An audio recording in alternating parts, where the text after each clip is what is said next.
One of the premier universities in the Pacific region, the South University of South Pacific, is supporting 3 female researchers to complete their major research projects that will eventually benefit Pacific countries.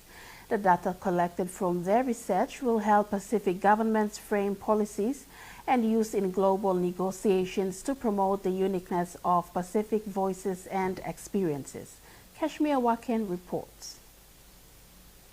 Academics and lecturers at the University of South Pacific are inaugural recipients of the Vice-Chancellor and President's Strategic Fund for Female Academics. The Strategic Fund, introduced by USP Vice-Chancellor and President Professor Pal Ahluwalia, aims to promote gender equity across the institution through supporting the female academics take time out from teaching and focus on their research and publications. This fund is designed to support female academic staff who are on the threshold of promotion to take up to 6 months away from teaching in order to work on their research and publications. This important initiative is the first of its kind here at USP. The research conducted and data collected by the 3 recipients of the award in their respective fields is expected to be beneficial to the Pacific Island nations. One of the recipients, Dr. Buriata Tofinger's research focuses on how climate change impacts women's livelihoods in the region.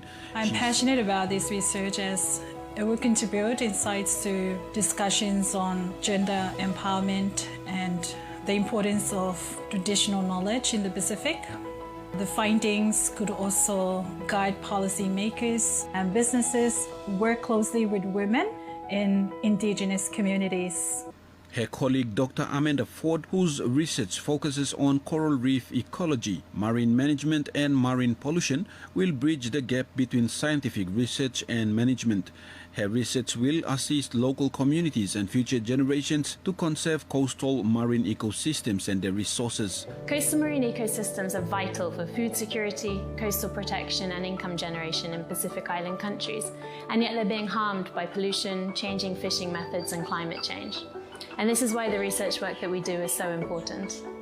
While the 3rd recipient of the award, Dr. Hilda Wakasakati, led the Pacific Ocean and Climate Change Crisis Assessment Project, which covers 16 Pacific Island countries and assesses how Pacific indigenous knowledge systems can coexist with Western scientific approaches in climate change adaptation and mitigation. The research data will help Pacific governments frame policies and be useful in global negotiations to promote the uniqueness of our Pacific voices and experiences. According to Vice-Chancellor and President Professor Pal Ahluwalia, the data and research collected by the 3 female academics will greatly benefit communities in the Pacific region. He says Pacific Island governments will benefit from such data and information that will be collected. Meanwhile, the strategic funding initiative to support these 3 female lecturers at USP was established earlier this year to commemorate the International Women's Day.